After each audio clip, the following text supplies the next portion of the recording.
FNaF 4 isn't the worst FNaF game, not anymore anyway, but it's definitely a contender for the most confusing, and it still sparks debates to this day over what this kid saw that traumatized him, why his mysterious Fredbear plushie keeps talking to him, and even what his name is. Naming your kid Bite Victim is a tragedy waiting to happen, but at least it wouldn't cause as much bullying as Evan. In this video, I'm going to attempt to answer the first two questions by analyzing the plushies. Not just the kid's Fredbear plush, although that one's definitely the most suspicious, but the ones he keeps in his bedroom, and says, "These are my friends," in reference to. There's actually more similarities to the group from FNaF 1 than simply all the animatronics that existed at Freddy's at the time. The group excludes Spring Bonnie, just like the FNaF 1 crew, even though we could presume, and now know, that Spring Bonnie plushies existed. Foxy's head is ripped off, potentially referencing him being out of order in the first game. And of the five, Fredbear is definitely the oddest man out, being able to teleport and communicate in a ghostly way. This leads us to our first conclusion. I forget what a first conclusion is. This just seems like a random set of connections that goes in the "Scott accidentally provided evidence for dream theory again" box. So let's just move on. Next on the list of weird things about these plushies is that they show up a second time in the final cutscene when the Bite Victim dies. They disappear one by one as the final speech is delivered. That on its own seems to elevate them to a higher level of lore importance than the kid's caterpillar toy, but we can get more specific. One of the lines in the speech is, "We are still your friends." This is using the same wording as "These are my friends," a line said about those very plushies. So we can infer a deeper connection, but in order to decipher what this means, we have to figure out who's speaking. Third on the list is that when they appear in the final cutscene, their formation is rotated slightly. I mean, now we're really scraping, but hey, one garbled static sound turned out to be the first major cornerstone of who the protagonist of the series was. So if we're trying to solve the Rubik's Cube that is FNaF 4 lore, then we have to leave no cornerstone uncorner-turned. So who's speaking in the final cutscene? And who's speaking in the form of the Fredbear plush? Because we have to remember, these are two different characters. The text color doesn't match up.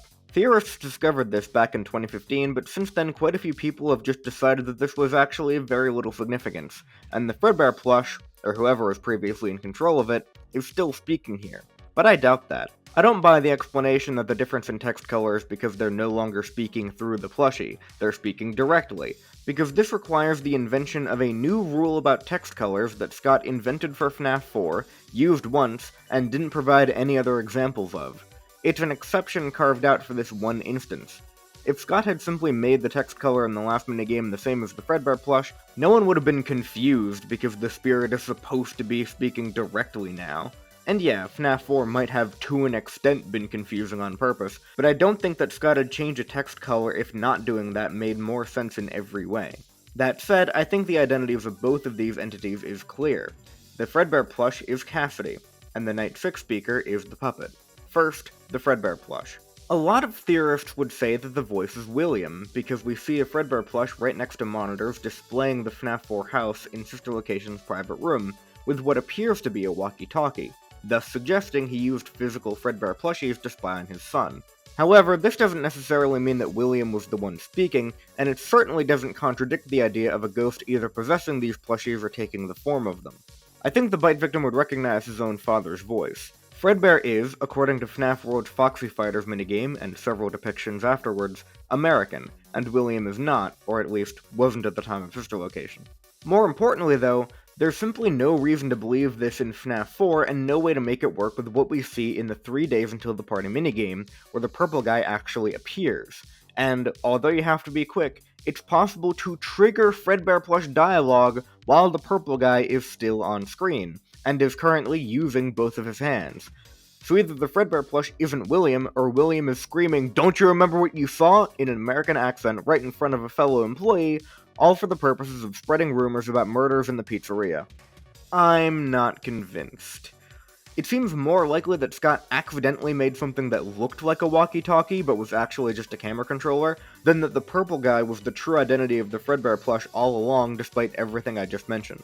I'm not going to, debunk every Fredbear plush theory one by one. I mean, I could do a tier list, but I bring up Will plush specifically because of its uniqueness in attributing the plushie's lines to a human using their actual vocal cords.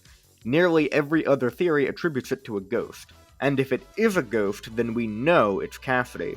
She's the only one we've seen with the ability to teleport. If it were the puppet, or even Baby, then we'd just have to assume that they could possess a plushie or take the form of one, despite them otherwise being restricted to their physical animatronics.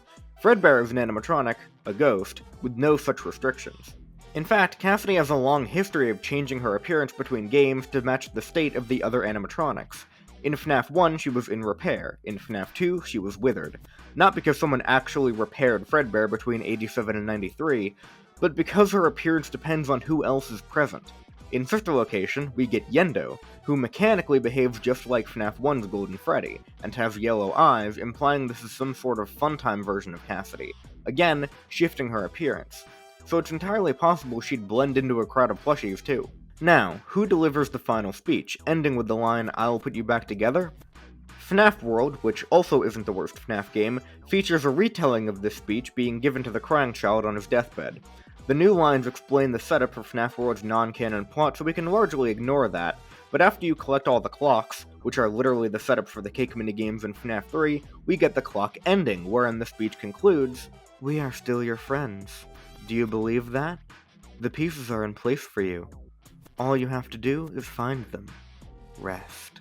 The speaker in this FNaF 4 cutscene was the one setting up Happiest Day, and in the actual minigame, as well as in its depiction in the logbook, we see the puppet being the one who presumably set it up. That certainly makes more sense than the final speaker also being Cassidy, and for Cassidy to set up her own birthday party, which she then rejects anyway in favor of burning with Afton for eternity.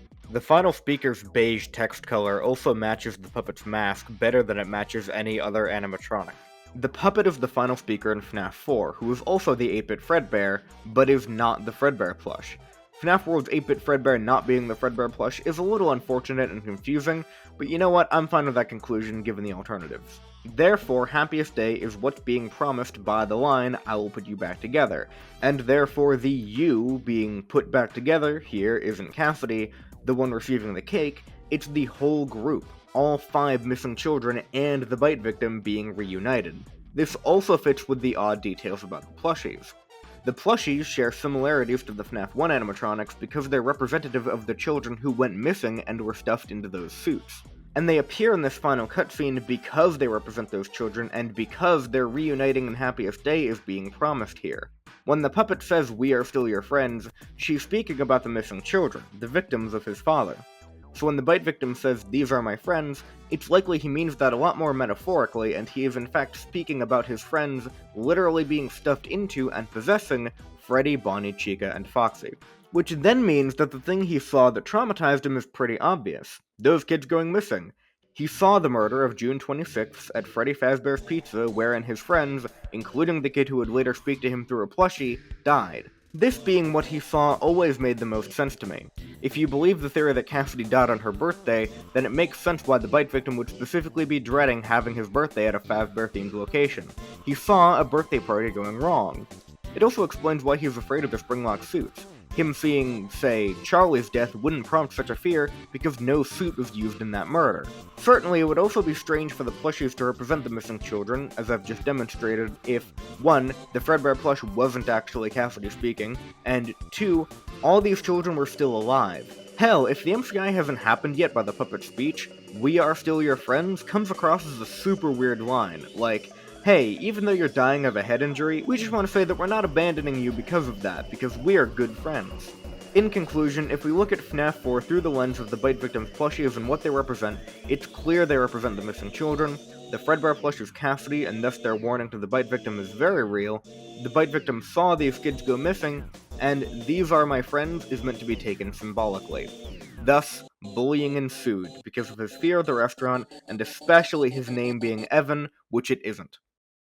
Now, I'm sure many of you have objections to this theory, but before you comment, be sure to read the Reddit post linked in the description where I explain pretty much everything I explained here and more points, like how we know the plush isn't imaginary, and extra evidence for it being Cassidy. Also, just tell me if you like the way this theory video turned out. I haven't done a lot of theory videos, but it's what I plan to do more of in the future, even if 90% of my subscribers at the moment are here for incorrect FNAF quotes.